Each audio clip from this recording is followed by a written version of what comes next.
When we left the Carter County part of the Holbrook and Underwood War with the deaths of Jess and his father, Ole George Underwood, the Holbrook and Stamper family thought that they had won and everything was over. But was it? Claib Jones had escaped and went to Letcher, then Floyd Counties. John Martin had escaped and was now on the run in Rowan County.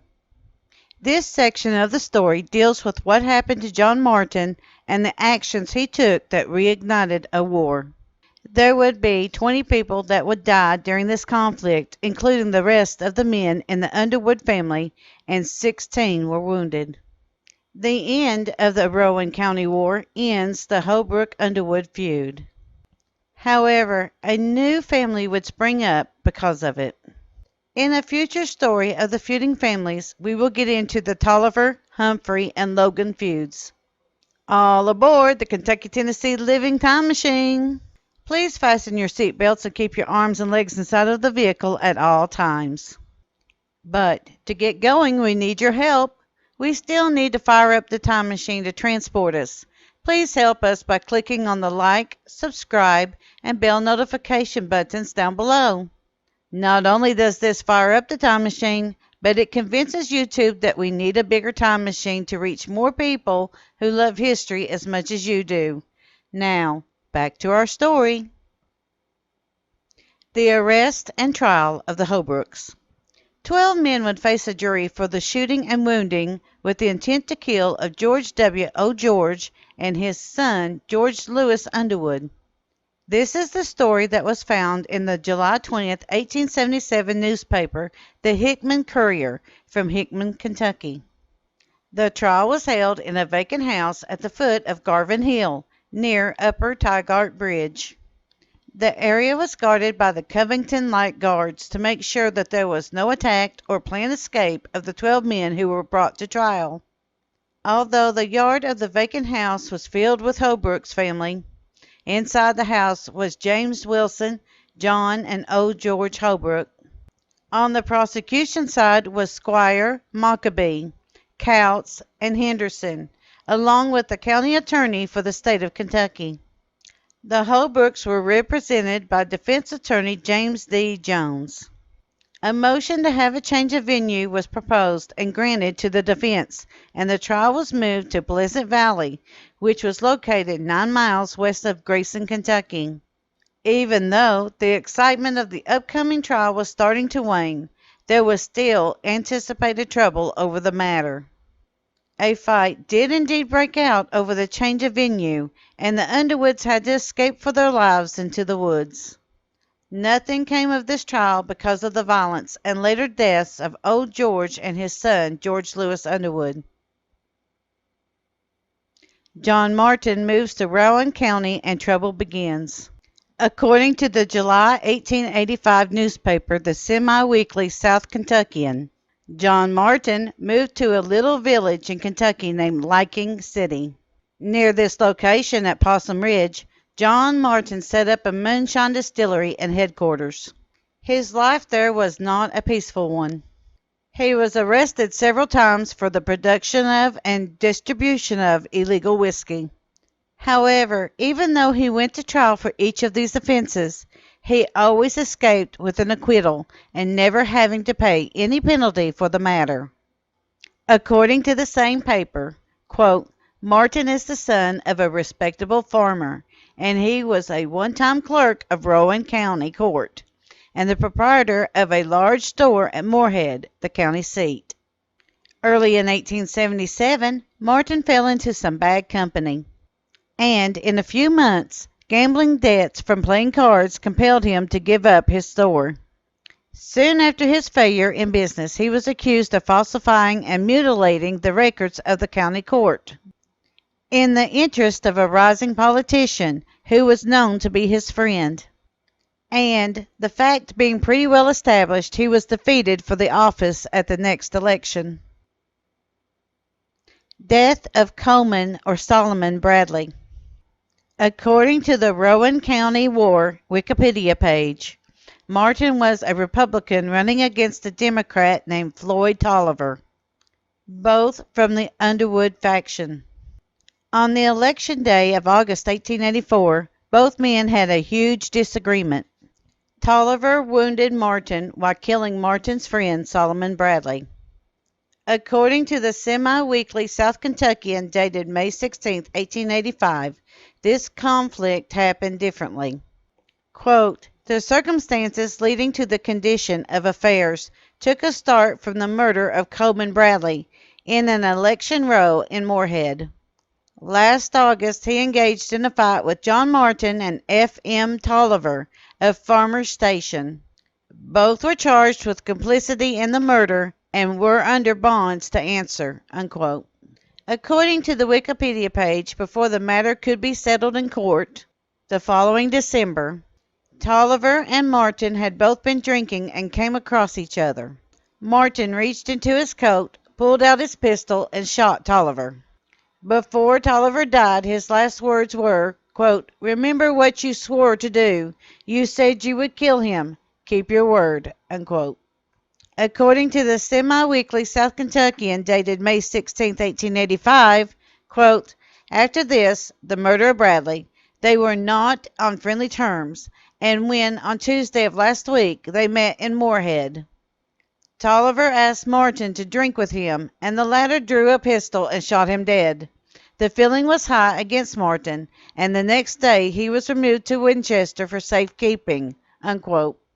According to the Daily Evening Bulletin Journal dated December 5, 1884, quote, Floyd Tolliver and John Martin became involved in a quarrel at Moorhead in Rowan County, which ended in the former being shot and instantly killed. Martin is known as a desperate and dangerous character. Unquote. Martin was taken to Clark County Jail in Winchester, Kentucky for his safety. But this was not over for the Tollivers.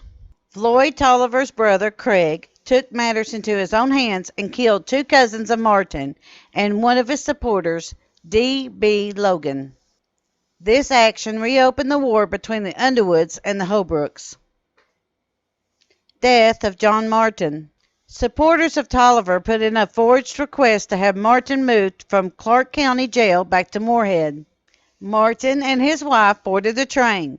John Martin was in one car and his wife was in another car on the same train. One of the supporters of Tolliver was on the train and shot Martin. He lived long enough to return to Moorhead and walk into the Powers Hotel, where he died the next day of his wounds. According to the semi-weekly Interior Journal dated on December 12, 1884, quote, a mob shot and killed John Martin, who was charged with the murder of F. M. Tolliver in Rowan County, while he was in the custody of an officer. It is charged that the officer was in collusion with the mob. Unquote. According to the semi-weekly South Kentuckian dated May 16, 1885, quote, the feeling was high against Martin, and the next day he was removed to Winchester for safekeeping. As he was being taken back to Moorhead for an examination trial, in custody of A. M. Bowling and two deputies, a party of 15 masked men boarded the train at Farmers and riddled Martin with bullets. The officers made no resistance, and before dying, Martin said Bowling and the guards themselves shot him. It was then discovered the order for delivery, purporting to have been issued by the county attorney, Z. T. Young, on the person of the prisoner was obtained was a forgery. Bowling fled to escape the fury of Martin's friends.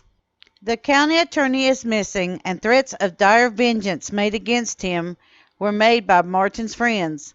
Bowling returned to Moorhead Saturday night, accompanied by two Tolliver brothers, all heavily armed. They don't say what their intentions are, but it will undoubtedly be further bloodshed. The better citizens are trying to quiet the opposing elements, with little hopes of success.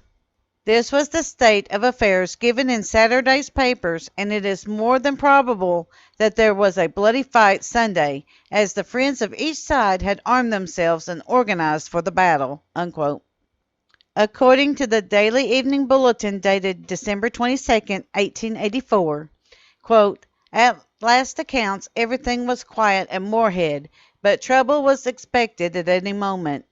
Z. T. Young, the county attorney, who, it was stated, that had left town for fear of losing his life. It is home again, and does not expect to be molested. Martin's friends, it is said, are scouring the country to raise a force to meet the Tolliver faction. The latter are organized and ready for a contest at any time. The Owingsville Outlook says that the account of the trouble had been very much exaggerated in the reports sent to the city dailies. Unquote. The feud continues. By July 1885, it was estimated by the semi-weekly South Kentuckian that 9 out of every 10 men in the county took a side with either the Underwoods or Holbrook factions of the war, who were now being represented by the Tollivers and the Martins. Those who were Democrats sided with Tolliver, and those that were Republicans sided with the Martin family. Craig Tolliver became the marshal of Moorhead, and the sheriff of Rowan County was Martin's supporter, Cook Humphrey, who sided with Martin's father, Dr. Ben Martin. The Shootout. The following account is given to us by the Hazel Green Herald, dated June 29, 1887. Because of the length of the article, we will summarize what it says. However, if you are interested in the topic, we have listed the newspaper below, which can be found in the online Library of Congress, which is also listed below. The article reads, on Wednesday morning, the 22nd of June of 1887, at 9 o'clock, tempers had flared to the breaking point. The time of retribution for the deaths had taken place was now at hand. The first shots rang out as Craig and J. Tolliver went near the train depot. They retreated to the Tolliver Hotel and joined up with Hiram Cooper and Bud and Andrew Tolliver and tried to make their escape into the woods north of town. As they were making a break for it, Hiram Cooper and Bud Tolliver were shot and killed. Craig, Jay, and Andrew took refuge in the Central Hotel. They made a break for the railroad as the building that they were hiding in was now riddled with bullets and were raining in through the windows, doors, and walls. Upon reaching the railroad, Craig and J. Tolliver were shot and killed. Andrew had received 2 shots, one in the right shoulder and one in the right thigh, but had escaped being killed, but was still arrested. Other newspaper accounts on the death of Craig Tolliver. 3 years later, in the summer of 1887, Hiram and Logan Pigman, with their men, surrounded Craig Tolliver and shot him to death. There was a final conflict that summer with 3 other men dying in a shootout between 60 men. According to the Butler Weekly Times, dated November 27, 1889, quote, delirium tremens has put an end to the life of the young man who generaled a posse and wiped out Craig Tolliver, the king of the feudmen and his gang of outlaws.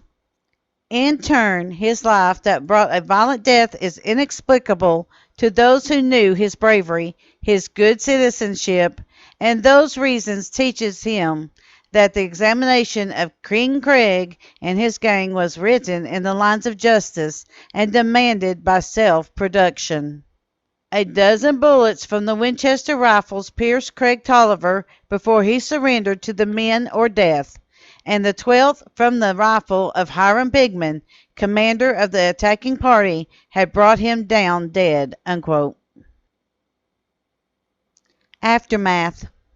The troops were sent into the area 3 times to once again restore peace and order and stop the rioting, because of the violence that was so heavy at the time around Moorhead. A petition was drawn up by General Sam Hill recommending that the Kentucky State Governor, J. Proctor Knott, that Rowan County be dissolved as a county of the state. Horrified of this notion, the residents created the Moorhead Normal School of 1887 and would close in 1922 when the Kentucky General Assembly formed the Moorhead State University. Peace came to the Tolliver and Martin family when in 1889, Grace Martin, daughter of Gills Martin, and Frank Tolliver, brother of Craig Tolliver, were wed. The main part of the Rowan County War is now finished. However, there will be other feuding families to spring out of this. They will be the Tollivers, Humphreys, and Logans. In a future story of the feuding families, we will get into the Tolliver-Humphrey-Logan feuds. Next week, however, we will begin the saga of Todd Hall, Claib Jones, and Bad John Wright feud. Thank you.